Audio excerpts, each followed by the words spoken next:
Hello everybody.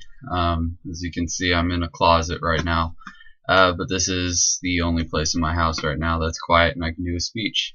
So here it goes. So many people think that rock music died a long time ago, but in the words of AC/DC, rock and roll ain't noise pollution and rock and roll ain't never gonna die. Now, I will admit that twice in history rock music has been on life support in my opinion.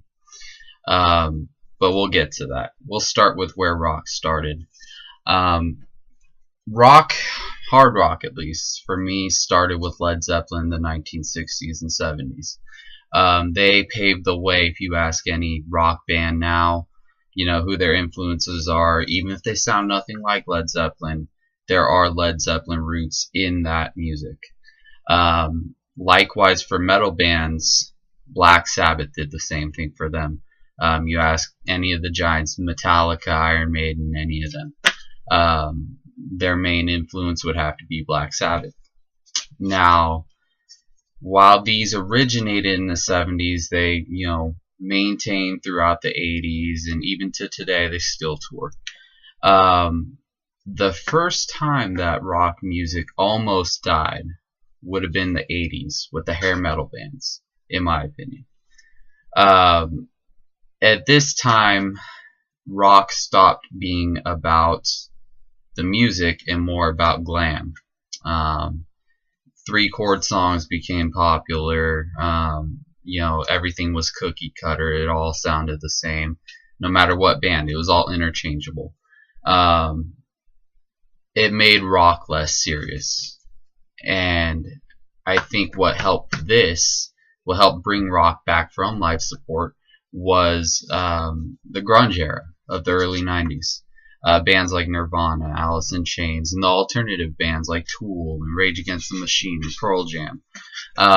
These bands made rock relevant again after that period in the 80s where it was just glam, Motley Crue, Scorpion, those types of bands that nearly killed rock for the first time.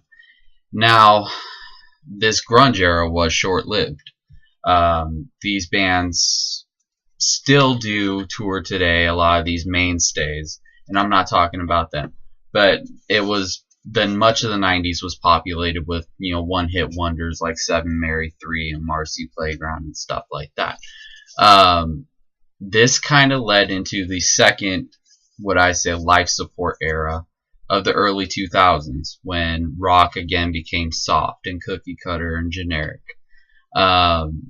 Now, like I said, those mainstays, Rage Against the Machine, Alice in Chains, Tool, obviously not Nirvana with Kurt Cobain passing away, but these bands still made music. They still make music to this day. They're still there, just like Metallica, Black Sabbath still makes music.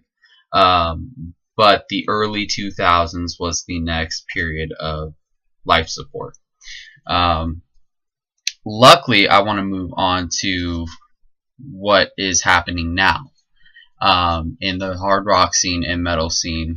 Bands kind of in the late 2000s up till now have actually rejuvenated rock music. For the metal scene, it's bands like Slipknot, bands like Avenged Sevenfold that have made rock relevant again, made metal relevant again. And there are a few artists I'm actually excited about right now. A band called Nothing More out of Texas and Bring Me the Horizon from the UK are incorporating the technology that didn't exist back when rock started, or even up until this point in time. They incorporate that with traditional metal and more melodic verses, and they make an exciting form of rock music that I think is kind of paving the way and inspiring new musicians. I don't foresee when rock will be on life support again, but I think now rock is alive and well. Thank you.